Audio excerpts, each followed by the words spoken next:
The bakery district of Meadowvale smelled like heaven. Warm bread, sweet pastries, and roasted coffee beans filled the morning air as vendors opened their stalls.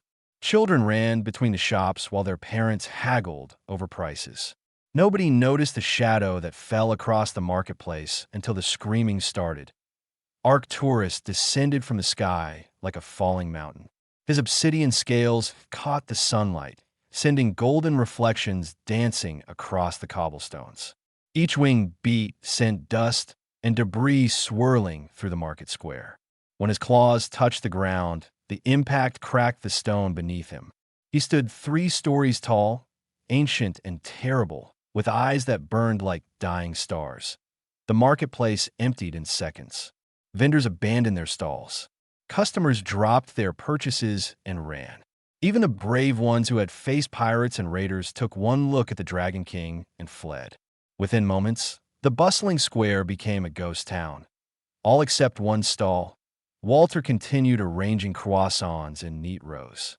His weathered hands moved with practiced efficiency, placing each pastry just so. Flour dusted his gray hair and simple apron. He hummed an old tune while he worked, completely ignoring the massive predator walking toward him. Arcturus stopped 10 feet from the bakery stall. His nostrils flared, tasting the air. This human should be terrified. Every other species in the galaxy cowered before him. 73 worlds had surrendered at the mere sight of his fleet. 42 civilizations now served him as slaves. Yet this tiny, fragile creature continued arranging bread like nothing unusual had happened. "You block my morning sun," Walter said without looking up. "The croissants need to stay warm." The Dragon King blinked. In 3,000 years, no one had spoken to him with such casual disregard. Emperors groveled. Warriors begged for mercy. Even the Galactic Council treated him with fearful respect. But this old human acted like Arcturus was nothing more than an inconsiderate neighbor. "Do you know who I am?" Arcturus growled. His voice rumbled like an earthquake. "I know you're in my light." Walter finally glanced up. His blue eyes showed no fear, only mild annoyance. "Are you buying something or just window shopping?" Arcturus felt his anger rise. He unfurled his wings to their full span, blocking out the sun entirely. His shadow covered the entire square. "I am Arcturus, Dragon King of the Eternal Flame, conqueror of 73 worlds, master of—" "That's nice," Walter interrupted. "But I asked if you're buying anything." The Dragon King stood speechless. This had never happened before. Ever. He had prepared speeches, demonstrations of power, threats that would break the human spirit. None of it mattered because this baker simply did not care about any of it. "I have tasted delicacies from 1,000 worlds," Arcturus said, trying to regain control of the conversation. "I have eaten fruits that grant visions and meats that extend life. What could you possibly offer me?" Walter shrugged and picked up a honey bun from the display. Steam still rose from its golden surface. He wrapped it in simple brown paper and set it on the counter. "This is fresh, still warm. Made it 20 minutes ago. I do not eat peasant food. Suit yourself." Walter turned back to his work. "But it'll be here if you change your mind." Arcturus stared at the wrapped pastry. The human had dismissed him, actually dismissed him, like he was nothing. The Dragon King felt something he had not experienced in centuries: confusion. He did not know how to respond to someone who refused to acknowledge his power. A small alien child, no taller than Arcturus's knee, wandered into the square. The child had 6 arms and purple skin.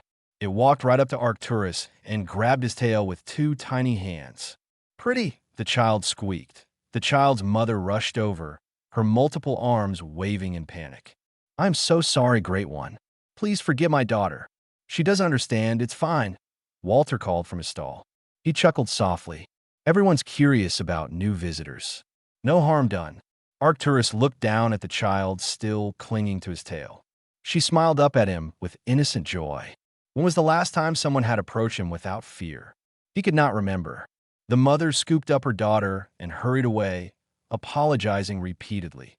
The Dragon King turned back to Walter's stall, but the old baker had already moved on to other tasks. He kneaded dough with strong, steady hands. Hands that had clearly seen hard work. Hands that did not shake with fear. "Why do you not fear me?" Arcturus demanded. Walter paused in his kneading. He looked at Arcturus with those calm blue eyes.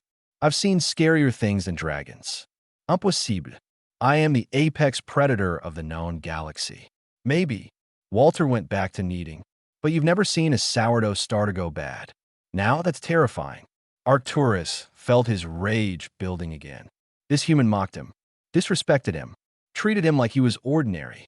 The Dragon King should destroy this bakery, burn to ashes, show this insolent creature the cost of disrespect. But something stopped him, some strange curiosity. This Walter was different from any being Arcturus had encountered. He possessed a confidence that did not come from power or weapons. It came from something else, something the Dragon King did not understand. "I will return," Arcturus announced. He spread his wings and prepared to leave. "The honey bun will still be here," Walter said. Arcturus launched himself into the sky, sending another wave of dust across the market. He flew to the governor's mansion on the hill overlooking the city. The human officials there treated him properly. They bowed and scraped and offered him quarters befitting his status. They gave him reports on their military strength, their technology, their defenses. All of it meant to impress him. None of it did. That night, Arcturus stood on the mansion's balcony, looking down at the city. Lights twinkled in windows. He could hear laughter and music drifting on the wind. Somewhere down there, that old baker was probably sleeping, completely unconcerned about the Dragon King's evaluation of his world. Arcturus called for a servant. "Go to the bakery in the market square. There's a wrapped honey bun on the counter. Bring it to me." The servant bowed and scurried away. When he returned with the simple brown package, Arcturus took it with claws meant for tearing apart starships. He unwrapped the pastry carefully. It had gone cold during the hour since Walter made it, but it still smelled sweet. The Dragon King took a small bite. The honey bun was simple, nothing exotic or rare. Just flour, honey, and butter combined with obvious skill. It tasted like comfort, like safety, like something Arcturus had not experienced in so long he had forgotten it existed. He finished the entire pastry standing alone on that balcony, looking down at the sleeping city. Somewhere in that peaceful place, an old baker had treated him like an ordinary customer, had offered him simple kindness without expecting anything in return, had looked at the most feared being in the galaxy and seen nothing worth fearing. Arcturus did not understand it. But for the first time in 3,000 years, he wanted to. 3 days passed like slow torture. Arcturus toured factories where humans built simple machines. He visited farms where they grew basic crops. He inspected their defense systems and found them laughably weak. Everything confirmed what he already knew. These humans were soft, unprepared, vulnerable. Why could he not stop thinking about that bakery? The Galactic Council expected his report. They wanted to know if humanity deserved full civilization status or if they should be restricted to their current system. Arcturus had made such judgments hundreds of times before. It should be easy, quick, obvious. But every night he stood on that balcony, looking down at the market district, wondering what the old baker was doing. That on the fourth morning, Arcturus gave up, pretending he did not care. He flew to the marketplace before dawn, landing in the empty square with more care than before. He did not want to crack the stones again. The thought surprised him. When had he started caring about property damage? Warm light glowed from inside Walter's bakery. The old man moved around behind the counter, preparing for the day. Arcturus walked closer and peered through the window. Walter worked with focused concentration, shaping dough into loaves. His movements held a meditation-like quality. Each motion deliberate and practiced. The door opened. Walter stepped out carrying a tray of bread dough. He showed no surprise at finding a 3-story dragon watching him. "You're early," Walter said. "The first batch won't be ready for another hour." "I did not come for bread." "Then why did you come?" Arcturus had no good answer to that question. He settled for demanding, "Why do you wake so early to make food that will be gone by noon?" Walter slid the tray into his outdoor oven and closed the door. He wiped his hands on his apron. "Fresh bread makes people happy. Happiness is worth early mornings." "Happiness?" Arcturus said the word like it tasted strange. What does happiness matter in a brutal universe? Sit with me. Walter gestured to a wooden bench beside his stall. Watch the sun rise while the bread bakes. I do not sit on furniture made for humans.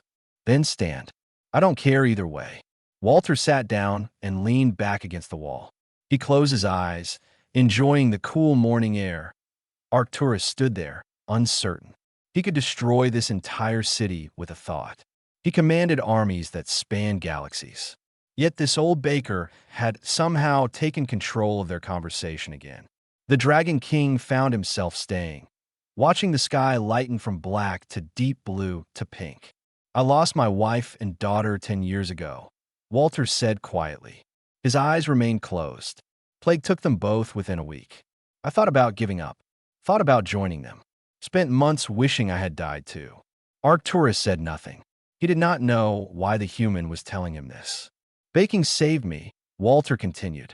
Every morning I got up and made bread, even when I didn't want to, even when it felt pointless. The routine kept me alive until I found reasons to stay alive.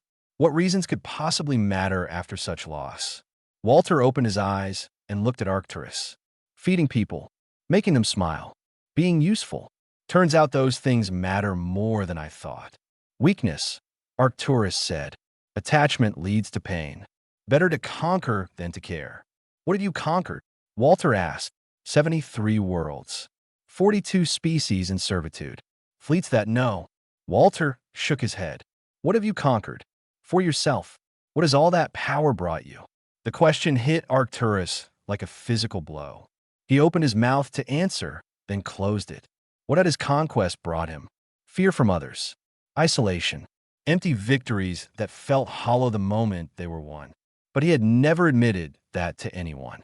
Never even admitted it to himself. I have proven my strength, Arcturus said finally. To who? To everyone, but especially to yourself, Walter said softly. You're still trying to prove something. After 3,000 years, you're still trying. Arcturus felt anger rising again, but it mixed with something else. Something that felt dangerously close to shame. You know nothing about me. I know you flew down here at dawn to talk to an old baker. I know you ate a honey bun in secret. I know you're looking for something you haven't found in 73 conquered worlds. Before Arcturus could respond, the first customers began arriving. An elderly woman with kind wrinkles approached the stall. Walter stood and greeted her by name. Morning, Ruth. How's your grandson doing? Much better, thank you. The medicine worked.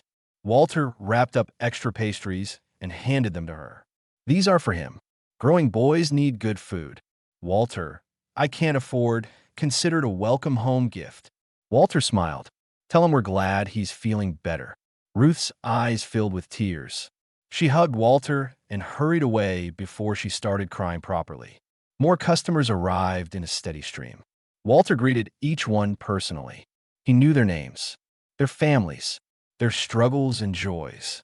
He gave extra to those who needed it and accepted less payment from those going through hard times. Arcturus watched this ritual with growing fascination. These are not transactions.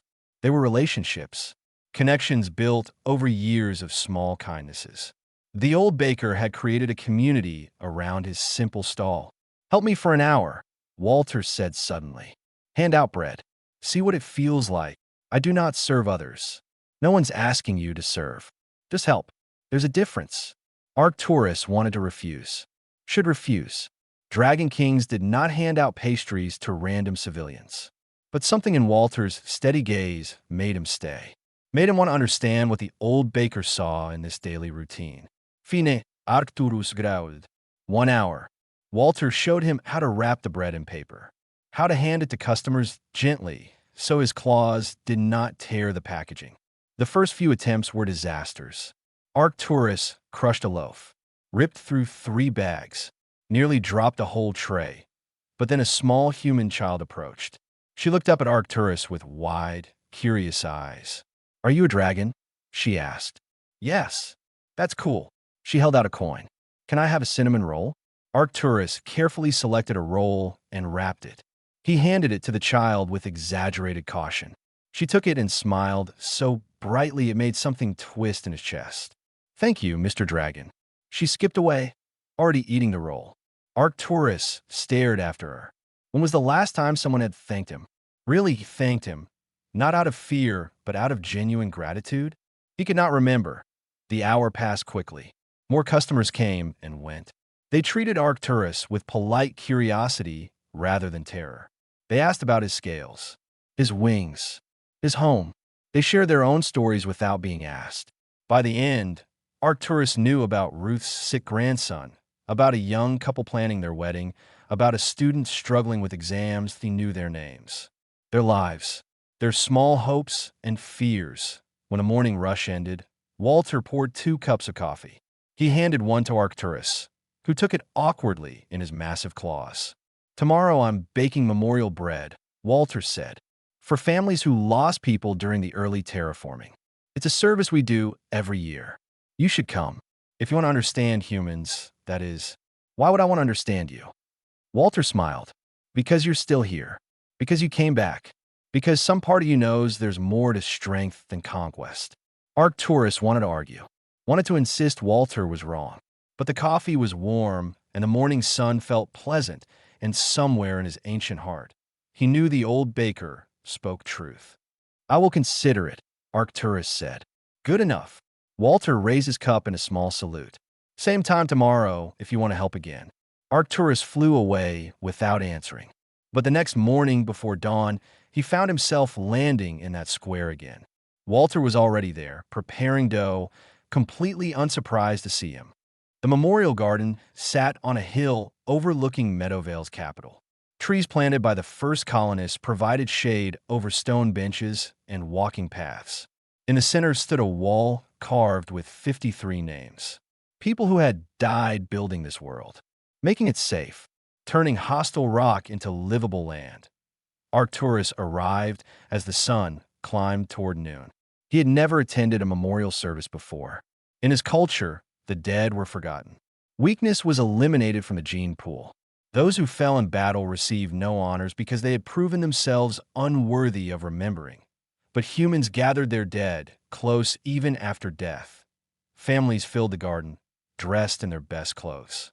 Children ran between the trees while adults talked quietly. Walter stood near the memorial wall, setting out his special bread on long tables. Each loaf bore patterns pressed into the crust. Grain stalks, flowers, stars. "You came," Walter said when he noticed Arcturus standing at the garden's edge. "I said I would consider it. And you considered yes." Walter smiled. "Come on, help me set out the rest of these." Arcturus moved closer, trying to be careful of his size in the crowded space. People made room for him without fear now. Word had spread about the Dragon King helping at the bakery. Some even nodded greetings as he passed. The ceremony began with a woman reading names. 53 people. 53 stories. One by one, family members stood and shared memories. An engineer who died when a terraforming machine exploded. A doctor who gave her life treating a new disease. A teacher who shielded students during a structural collapse. A farmer who drowned saving her animals from flash floods. Arcturus expected sadness, despair. Instead, he heard laughter mixed with tears. The humans celebrated these lives. They shared funny stories and proud moments. They spoke of love and courage and sacrifice with voices that broke but did not collapse. An old recording played on a portable screen. It showed the early colonists working together. They sang while they built. They joked while they planted. They supported each other through impossible challenges. The footage was rough and simple, but the joy in their faces felt genuine. Then Walter was called to speak. The old baker walked to the memorial wall slowly. He placed his hand on 2 names carved in the stone. Helen Chun, Amy Chun, his wife and daughter. "My Helen died trying to save crops during the first blight," Walter said. His voice was steady but quiet. She knew the toxins were dangerous. Knew she might not survive exposure. But the colony needed food, and she said someone had to try. He paused, touching her name gently. "She always said someone had to try. My daughter, Amy, became a doctor. She was only 23 when the plague hit. Young, brilliant, full of life. Walter's voice cracked slightly. She died treating patients. Never stopped. Even when she got sick herself, she kept working. Said people needed her. Tears rolled down Walter's weathered cheeks, but he kept talking. They taught me that love means serving others, even when it costs everything, even when it hurts. They showed me that the measure of a life isn't how long you live, but how you choose to spend the time you have. The crowd embraced Walter when he finished. Not just one or two people, dozens. They surrounded him with physical touch and whispered comfort. They shared his grief and held his pain together. No one stood alone in their sorrow here. Arcturus felt something unfamiliar stirring in his chest. In his culture, showing emotion was weakness. Grief was private shame. But these humans wore their hearts openly. They let themselves be vulnerable. Let themselves care deeply, even knowing it would hurt. After the ceremony, Arcturus found himself sitting under an old tree while families scattered to picnic on the grass. Children played nearby, their laughter filling the air. It felt wrong somehow, disrespectful to the dead. Walter approached with 2 cups of water. He handed one to Arcturus and sat down beside him. Why do they celebrate? Arcturus asked. 53 people died. How is that cause for joy? We're not celebrating death. Walter explained. We're celebrating the lives they lived, remembering who they were, making sure their sacrifices meant something. In my culture, the dead are forgotten. Only the strong matter. Then your culture is missing something important. Walter sipped his water. The dead give us purpose. They remind us why we build, why we try, why we keep going even when things get hard. Arcturus watched a family nearby, parents and children sharing food and stories. A grandmother telling tales that made everyone laugh. Simple moments that felt more powerful than any victory speech he had ever given. I cannot remember the names of any who died under my command, Arcturus said suddenly. The admission surprised him. 3,000 years of war, and I do not know a single name. Walter said nothing for a long moment. Then, it's not too late to start remembering. How can I remember 3,000 years of forgotten dead? You can't, but you can remember the next person, and the one after that. You can choose differently from here forward. Arcturus looked at the memorial wall with its carefully carved names. Each one mattered to someone. Each one was loved and missed and celebrated. I almost destroyed your entire civilization the day we met. Did you know that? I suspected. Why did you give me that honey bun? Walter smiled slightly. Because you looked hungry. Not for food. For something else. Something you've been missing for a long time. I have conquered everything. I want for nothing. Except connection. Except purpose. Except someone to see you as more than a weapon. Walter turned to face Arcturus fully. I've spent 10 years learning that carrying hate is like drinking poison and expecting others to die. I almost chose vengeance after losing Helen and Amy. Almost joined groups that wanted to punish everyone responsible. Why did you not? Because Helen once told me that the opposite of death isn't survival. It's love. She said the best way to honor the dead is to live according to their values, not your anger. Walter's eyes grew distant. So I chose to feed people instead of hurting them. Chose to build instead of destroy. It was harder than revenge would have been, but it was right. Arcturus felt something crack inside him. Some wall he had built 3,000 years ago when his clan cast him out for showing mercy. He had spent millennia proving that mercy was weakness, that caring was foolish, that isolation was strength. But this old baker had lost everything and chosen love anyway, had faced pain that would break most beings and used it to become kinder instead of cruel. How did you find the strength? Arcturus asked. I didn't find it. I chose it. Every single day. Some days I failed. Some days I was angry and bitter and hurt. But I kept choosing. Eventually it got easier. Walter stood and gestured for Arcturus to follow. They walked back to the bakery in comfortable silence. The memorial bread was gone, taken by families to share in their homes. The stalls were closing for the afternoon rest period. Behind Walter's shop, Arcturus noticed something he had missed before. A small wall covered in photos and names. Not famous people or historical figures.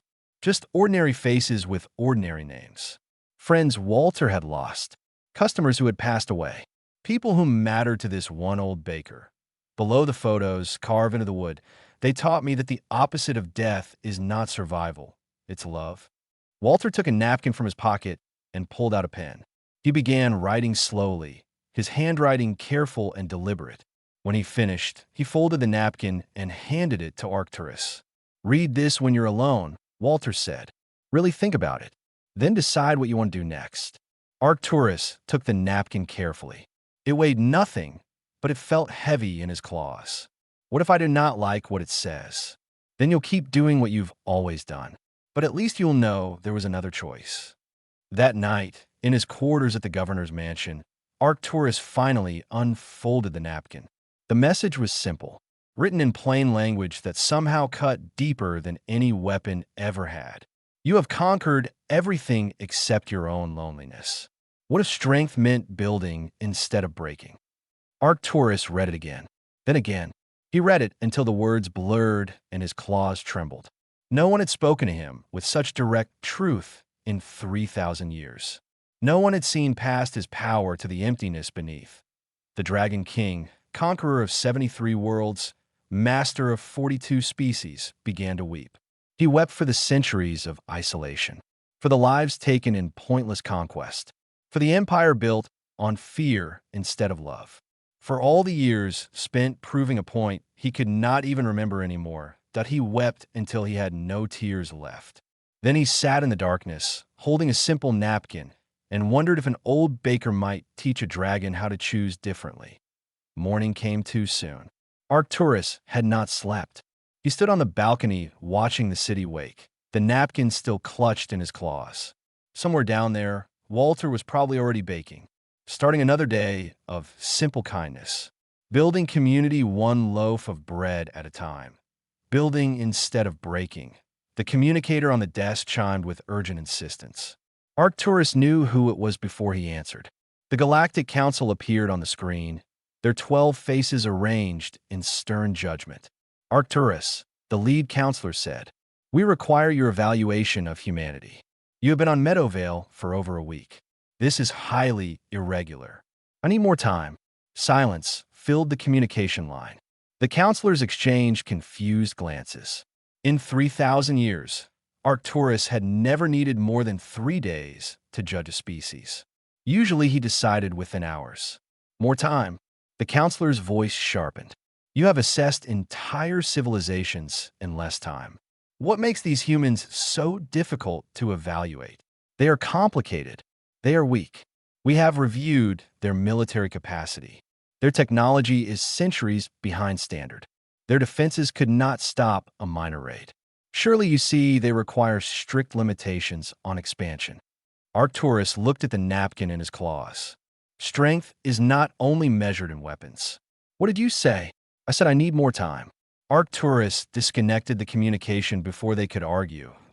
He flew to the market before the sun had fully risen. Walter was there, as expected, preparing dough. The old baker looked up when Arcturus's shadow fell across his stall. "You read it," Walter said. It was not a question. "Yes. And I do not know how to answer it." Arcturus landed carefully, mindful of the cobblestones. "I have spent 3,000 years building an empire, proving my strength, conquering those weaker than myself. Why? Because my clan cast me out for showing mercy. They said kindness was weakness, that survival required cruelty. I spent every year since proving them wrong by becoming the strongest being in the galaxy." Walter kneaded his dough with steady rhythm. "Did it work? I became stronger than any of them, more powerful than my entire clan combined. I could destroy them with a thought now. That's not what I asked. Did it work? Did proving them wrong make you happy?" Arcturus had no answer. He had never asked himself that question. Success was victory. Victory was conquest. Conquest was power. He had never considered whether any of it brought joy. "I cannot remember the last time I was happy," Arcturus admitted. "I cannot remember the last time someone asked about my well-being instead of my orders. I cannot remember the last time I simply sat with someone without demanding their submission. Sounds lonely. It is an empire. Emperors are not meant to have friends." "Why not?" Again, Arcturus had no good answer. Because that was how it had always been? Because power required isolation? Because allowing people close meant vulnerability? All of those reasons felt hollow when spoken aloud. I do not know how to be anything other than what I am, Arcturus said quietly. Walter shaped his dough into a loaf and set it aside to rise. You know what I think? I think you've been carrying hate for 3,000 years. Hate for the clan that rejected you. You've been trying to prove them wrong for so long you forgot what you actually wanted. What I want is irrelevant. I am what I have made myself. That's garbage. Walter's voice was gentle but firm. Every moment is a chance to choose differently. You think you're trapped in being the Dragon King? You're not. That's just a role you've been playing. You can stop anytime. I have conquered 73 worlds. I cannot simply walk away from that. Why not? What's stopping you except your own stubbornness?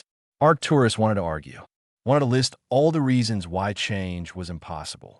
But Walter's steady gaze stripped away his excuses one by one. The truth was simple and terrible. Nothing was stopping him except fear. Fear of admitting he had wasted 3,000 years. Fear of being wrong. Fear of starting over. I do not know how to start over, Arcturus said. Lucky for you, I do. Walter wiped his hands on his apron. You start small. One choice at a time. One day at a time. You already started by coming back here. By reading that napkin. By admitting you're lonely. That is not enough to erase 3,000 years of conquest. No, but it's enough for today. Tomorrow you make another choice. Then another. Eventually, all those small choices add up to a different life. Arcturus looked around the market. Vendors were setting up their stalls. Early customers browsed the morning offerings. A normal day in a peaceful city. Nothing grand or glorious. Just simple people living simple lives with apparent contentment. Your people seem happy, Arcturus observed. Most of the time. We have problems like anywhere else. But yeah, generally people here are content. How? Your technology is limited. Your military is weak. You could be conquered by any number of hostile species. How can you be content knowing how vulnerable you are? Walter smiled. Because we have each other. Because we build community instead of walls. Because we know that connection is better protection than weapons. You can destroy our ships, but you can't destroy what we've built together. That is naive. The universe is cruel. The universe is neutral. People choose cruelty or kindness. You've chosen cruelty for 3,000 years. How's that working out for you? Arcturus wanted to be angry, but he was too tired, too worn down by centuries of isolation and meaningless victories. What would you have me do? Apologize to the 73 worlds I conquered? Free the 42 species in servitude? Dissolve my empire and become a baker? I'd have you figure out what you actually want. Not what you think you should want. Not what would prove your clan wrong. What would make you happy? I do not remember what happiness feels like. Then stick around and relearn it. Walter pulled out another napkin and handed it to Arcturus. Here's a simple assignment. Spend 1 week living like a citizen of Meadowvale. Not as the Dragon King. Not as a conqueror. Just as someone who lives here. Help in the bakery. Talk to people. Participate in community life. Then decide what you want to tell the council. Arcturus took the napkin. Why do you care what I do? Because I think you're tired of being angry. I think you want something different, but don't know how to ask for it. I think underneath all that power and fear, there's someone who just wants to belong somewhere. Walter met his eyes. Am I wrong? No, Walter was not wrong. Arcturus had been searching for belonging for 3,000 years. He had looked for it in conquest and found only emptiness. He had sought it in fear and found only isolation. He had tried to build it through power and created only a prison of his own making. 1 week, Arcturus said. 1 week, Walter agreed. Starting now, take off that armor. Arcturus looked down at himself. He wore ceremonial armor etched with scenes of his victories. He had not removed it in decades. It was part of his identity, part of the Dragon King image. Slowly, carefully, he began removing the pieces. Chest plate, shoulder guards, leg armor. Each piece fell away like shedding old skin. Underneath, his scales showed scars from 1,000 battles. Evidence of a long, violent life. Walter handed him a simple apron. This is what we wear for honest work. The apron looked ridiculous on a three-story dragon. Arcturus struggled with the ties until Walter helped him adjust it properly. The fabric felt strange against his scales. Vulnerable. Exposed. There, Walter said.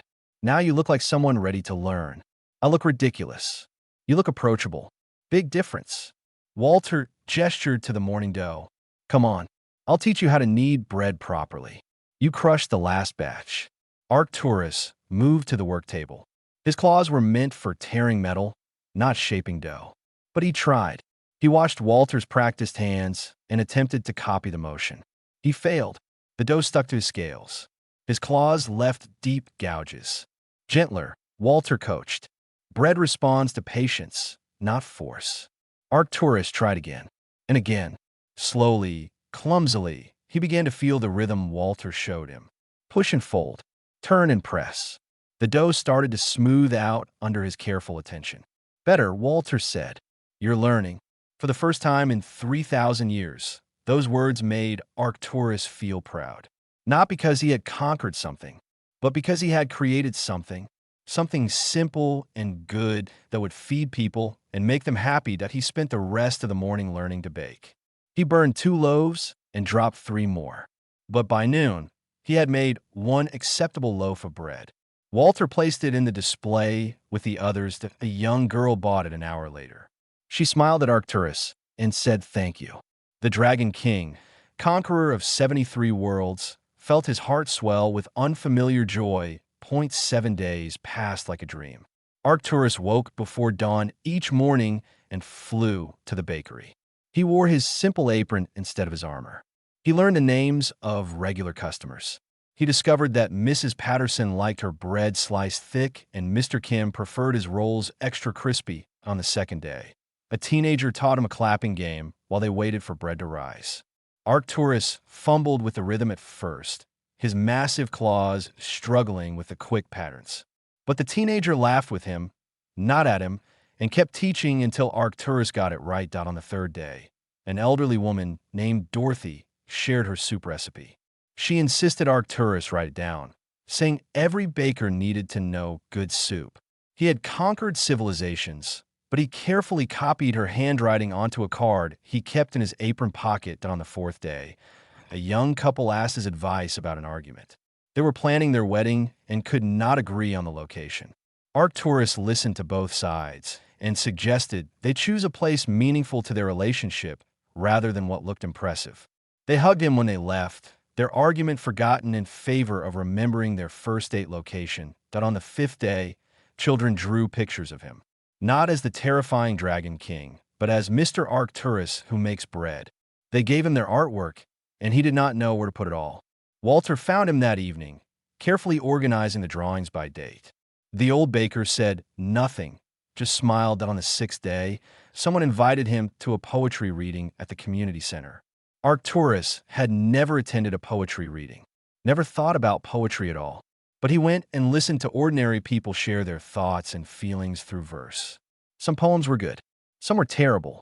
Everyone applauded everyone else anyway, celebrating the courage to share rather than demanding perfection. On the 7th day, Walter took him to meet other people who had chosen change. The community center's meeting room held 12 individuals from various species.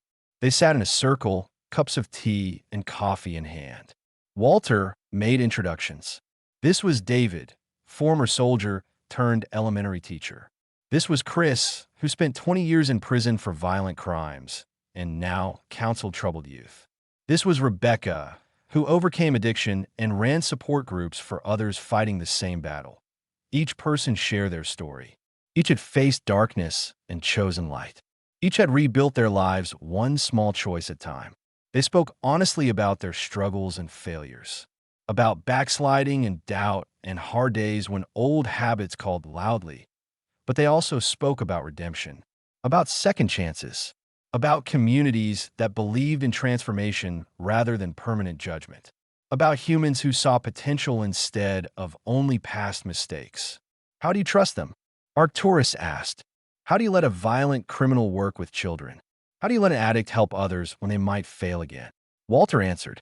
Because we believe people can change. Because everyone deserves a chance to become better than they were. Because giving up on people guarantees they'll stay broken, but offering hope at least gives them a fighting chance. What if they fail? What if they hurt someone? Then we deal with that if it happens. But we don't punish people for crimes they might commit. We support them in choosing differently and hope for the best. Walter looked around the circle. Most people, given genuine support and real opportunities, will choose good over bad. Not always. Not perfectly. But most of the time. Chris spoke up. His voice was rough but sincere. I spent 2 decades being told I was garbage. That I'd never change. That I was just a violent thug who deserved whatever I got. You know what that does to someone? It makes you believe it. Makes you act like it's true because why fight it? What changed? Arcturus asked. A teacher visited the prison. She ran a reading program. Everyone said it was pointless, that criminals don't care about books. But she kept coming, week after week. She treated us like we mattered, like our thoughts and opinions had value. Chris smiled slightly. She was the first person in my adult life who saw me as human instead of a problem. Changed everything, Rebecca added. People become what you expect of them. Expect the worst, and that's what you'll get. Expect better, and some of them will rise to meet it. Not everyone, but enough. David nodded. I killed 17 people in combat. Did what I was ordered to do, but I still killed them. Came home and couldn't sleep. Couldn't function. Hated myself for what I'd done. He looked at Arcturus. Therapy helped. Community helped. But what really saved me was teaching kids. Giving them what I wish someone had given me. Showing them there are better ways to be strong than violence. Arcturus felt something cracking open inside him. These people understood. They had done terrible things and found ways to do better. They carried guilt and shame, but did not let it define them forever. They chose growth over stagnation, hope over despair, building over breaking. I have done worse than any of you, Arcturus said quietly. I have destroyed entire civilizations, enslaved species, ruled through fear for 3,000 years. How can anyone believe I can change after all that? Walter put a hand on Arcturus's forearm. Because you're here. Because you're trying. Because you spent a week learning to bake bread when you could have been conquering worlds. That matters. It does not erase what I have done. No, nothing erases the past. But you can't change yesterday. You can only choose what you do next. Walter squeezed gently. The question isn't whether you deserve redemption. The question is whether you'll choose it. Arcturus looked around the circle. Each person here had faced that same question. Each had chosen to try, to work, to build something better, even knowing they could never undo their mistakes. I want to choose it, Arcturus said, but I do not know if I'm strong enough. You conquered 73 worlds, Rebecca said. You're strong enough for anything. The question is whether you're brave enough. Brave enough for what? To be vulnerable. To admit you were wrong. To start over knowing people will judge you for your past. To keep choosing good even on days when it feels pointless. She smiled. Strength is easy. Courage is hard. Arcturus stayed in that circle for hours, listening to stories of transformation, of people who fell and got back up, of communities that caught them when they stumbled, of slow, difficult progress toward becoming better. When the meeting ended, Walter walked with him back to the bakery. The evening market was closing down. Vendors packed up their wares while children played in the last light of day. Ordinary life continuing its peaceful rhythm. Tomorrow the Galactic Council will demand my evaluation, Arcturus said. I cannot delay them longer. What will you tell them? The truth. That humanity is stronger than their technology suggests. That community is more powerful than weapons. That you have mastered something I never understood. Arcturus looked at the peaceful city around him. I will recommend full civilization status. And then I will resign my position as their enforcer. I will tell them I am staying here. Walter stopped walking. You're giving up your empire? I'm choosing something better. You asked what would make me happy. This makes me happy. Baking bread. Knowing people's names. Being part of something instead of ruling over it. Arcturus met Walter's eyes. I cannot undo 3,000 years of mistakes. but I can stop making new ones. The council won't like that. I do not care what they like. I have spent long enough doing what others expected. Time to do what I actually want. Walter smiled widely. Sounds like you're learning. I had a good teacher. They reached the bakery as the last light faded from the sky. Walter unlocked the door and pulled out a napkin. He wrote on it carefully, then handed it to Arcturus. The Dragon King read it and felt tears prick his ancient eyes. The message was simple. Welcome home. Tomorrow we teach you how to make croissants. Arcturus folded the napkin and placed it carefully in his apron pocket, next to Dorothy's soup recipe and the children's drawings. These simple things meant more to him than all his conquered worlds combined. Thank you, he said, for seeing something in me worth saving. Everyone's worth saving, Walter said. You just needed to see it in yourself. That night, Arcturus did not return to the governor's mansion. He slept in a small room above the bakery that Walter offered him. The bed was too small and the ceiling too low, but it was the first night in 3,000 years that Arcturus felt at home. Tomorrow he would face the council. Tomorrow he would choose his new path. Tomorrow he would begin the hard work of redemption. But tonight, he was just someone who belonged somewhere. Someone who had found community. Someone who was learning that strength meant building instead of breaking. The Dragon King closed his eyes and smiled. For the first time in 3 millennia, he felt genuinely happy. The Galactic Council arrived in person. 12 beings from 12 different species materialized in Meadowvale's government plaza, their holographic forms flickering with barely contained anger. Citizens gathered to watch, curious about the commotion. Arcturus met them wearing his flower-covered apron. He had been in the middle of a baking lesson when they appeared. His claws still had dough stuck under them. He did not apologize for making them wait. Explain yourself, the lead counselor demanded. You have been on this world for 2 weeks. You have ignored our communications. You have delayed your evaluation beyond all reasonable limits. What is the meaning of this? I have completed my evaluation, Arcturus said calmly. Humanity is ready for full civilization status. They possess strength that your standard measurements fail to capture. Strength? Their military is laughable. Their technology is primitive. Their defenses could not stop a minor raid. On what possible basis do you recommend advancement? Arcturus gestured to the crowd gathering around them. Humans of all ages. Families. Workers. Students. Ordinary people living extraordinary lives of quiet connection and purpose. They have mastered community, built societies that value cooperation over domination. They choose compassion even when cruelty would be easier. That requires more strength than you understand. This is unacceptable, another counselor snapped. You are making emotional judgments instead of tactical assessments. You have been compromised by prolonged exposure to these humans. I've been educated by them. There is a difference. You're the Dragon King. You do not get educated by lesser species. You conquer them. I was the Dragon King, Arcturus corrected. I resigned that position effective immediately. Shocked silence fell over the plaza. The counselors stared at him like he had spoken nonsense. Citizens whispered among themselves. Even Walter, watching from his bakery stall, looked surprised. You cannot resign, the lead counselor said. You have served the council for 3,000 years. You are our primary enforcer. You have responsibilities. I am done with responsibilities that require me to judge civilizations based on their capacity for violence. I am done building empires on fear. I am done being what you need me to be instead of who I want to be. And who do you want to be? Arcturus looked at Walter, who smiled encouragement.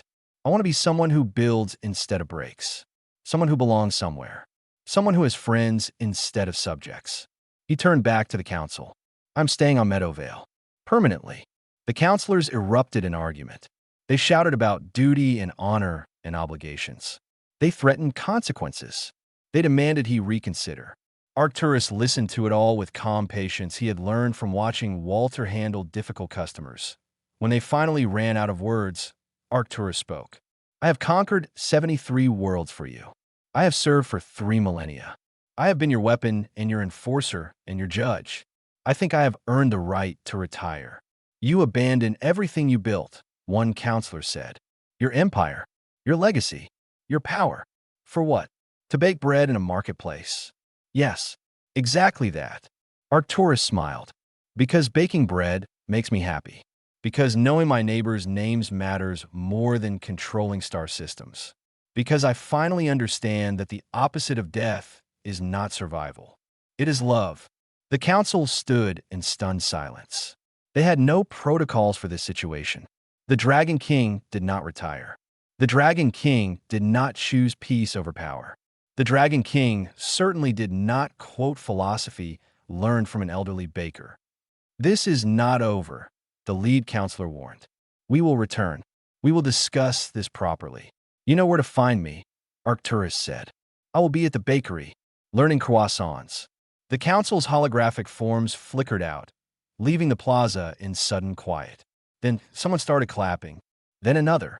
Within moments, the entire gathered crowd applauded. Not because they fully understood what had happened, but because they recognized courage when they saw it. Arcturus returned to Walter's stall. The old baker handed him a cup of coffee and a fresh pastry. That was quite a speech. I have been practicing. I noticed. Very dramatic. The council looked properly shocked. Did I do the right thing? Walter considered the question seriously. Only you can answer that. But I'll say this. You look happier than you did 2 weeks ago. That counts for something. Arcturus bit into the pastry. It was still warm, sweet, and buttery. Simple pleasure that felt more valuable than any conquest. What happens now? Now you learn croissants like I promised. Then tomorrow we work on puff pastry. After that, maybe sourdough starters. Walter grinned. Unless you get bored of domestic life and want to go back to conquering galaxies. I think I am done with conquering. Good. Because you're terrible at it anyway. Too much unnecessary drama. Arcturus laughed. Actually laughed. When was the last time he had laughed? He could not remember. But it felt good. Natural. Right? The weeks turned into months.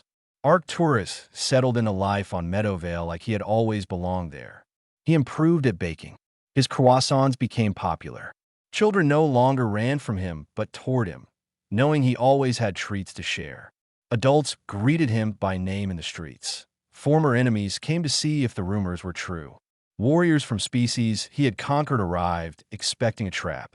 They found the Dragon King teaching a mixed-species cooking class at the community center.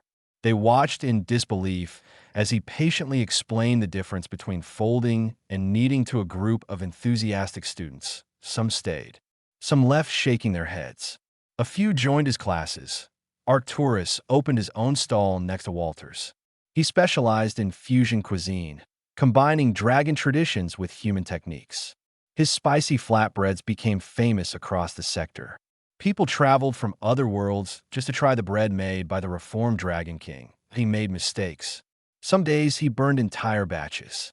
Some days he snapped at customers when old habits surfaced. Some days he stood at his stall feeling the weight of 3,000 years of regrets pressing down on him. But Walter was always there.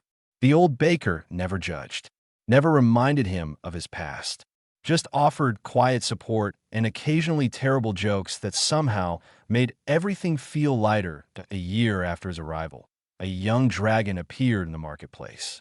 She landed with more force than necessary, cracking stones and scattering vendors. She looked around with fierce intensity until she spotted Arcturus behind his stall. "You are Arcturus," she said, "the conqueror of 73 worlds." "I was," Arcturus corrected. "Now, I am Arcturus the baker. Can I help you? I came to learn from the legendary Dragon King, to understand how you became so powerful." She looked around the simple marketplace with obvious confusion. "But you sell bread." "I do. Would you like to try some? I came for wisdom about conquest, not pastries." Arcturus wrapped up a honey bun, still warm from the oven. He handed it to the young dragon. "This is the wisdom I have to offer now. Sometimes the strongest thing you can do is stop fighting." "That makes no sense." "It didn't to me either at first. Stay for a week. Help me bake. Talk to the people here. Then decide if you still want to learn conquest." Arcturus gestured to his stall. "I have a spare apron." The young dragon looked skeptical, but she saw something in Arcturus's eyes. some peace that had been absent from every other powerful being she had encountered, something that looked like genuine happiness. 1 week, she said. 1 week, Arcturus agreed. Walter watched the exchange from his stall and smiled. He pulled out a napkin and wrote a new message, folding it carefully. He would give it to the young dragon when the time was right, when she was ready to understand that strength meant building instead of breaking. Months later, Arcturus stood in his bakery preparing for the morning rush. The young dragon, who now went by Sarah, worked beside him. She had stayed well past her 1 week, fascinated by these strange humans and their even stranger former conqueror. Walter approached with a cup of coffee. He was slower now, his age catching up with him, but his eyes still held that steady kindness that had seen past Arcturus's armor to the lonely being beneath. "I've been thinking about that first day you arrived," Walter said. "When you blocked my morning sun, I was insufferable. You were lost. There's a difference." Walter sipped his coffee. "You ever regret giving up your empire?" Arcturus looked around his bakery, at Sarah learning to shape dough, at the regular customers already lining up outside, at the community he had become part of instead of ruling over, at the life he had built with his own claws instead of taking from others. Not once, Arcturus said honestly, "This is better than any empire, even on the hard days, especially on the hard days, because on hard days, I have friends to help me through them. When I was the Dragon King, I had subjects who feared me and soldiers who obeyed me, but I had no one who cared if I was happy or sad or struggling." Walter smiled. "You're learning. I had a good teacher." They stood together in comfortable silence, watching the sun rise over Meadowvale. The city was waking up, people starting their days, living their simple lives with quiet joy. A child approached the bakery, clutching coins in her small hand. "Mr. Arcturus, can I have my usual?" "Of course, little one." Arcturus carefully selected her favorite cinnamon roll and wrapped it gently. "Here you go." "Thank you." She skipped away, already eating the roll. Sarah watched the exchange with thoughtful eyes. "You really gave up everything for this?" "For making children smile." "I gave up nothing," Arcturus corrected. "I gained everything." He handed her a mixing bowl. "Come on. Morning rush starts soon, and we need to finish this batch." As they worked together, preparing bread that would feed their community, Arcturus thought about that first napkin Walter had given him. The message that changed everything. "You have conquered everything except your own loneliness." What if strength meant building instead of breaking? He had spent 3,000 years learning the wrong lessons. Learning that power came from fear and strength came from isolation. Learning that caring was weakness and mercy was foolishness. But Walter had taught him the truth. Real strength came from vulnerability. Real power came from connection. Real victory came from building something beautiful that outlasted you. The Dragon King had died the day Arcturus put on that apron. In his place stood someone better. Someone who knew his neighbors. Someone who made people smile. Someone who belonged. Arcturus pulled the old napkin from his pocket. He had kept it all this time, along with every other one Walter had written for him. His most valuable treasures. Simple paper with simple truths that had saved his life, but he read it once more, then carefully placed it back in his pocket, next to Dorothy's soup recipe and drawings from children and notes from friends. The life he had built, one small moment at a time. Outside, the market came alive with morning energy. Vendors called out greetings. Customers browsed the stalls. Children played in the fountain. Life continued its peaceful rhythm. And in a small bakery, a reformed Dragon King shaped dough with claws meant for destruction, creating something good instead. Building instead of breaking. Loving instead of conquering. Finally, after 3,000 years, he had come home.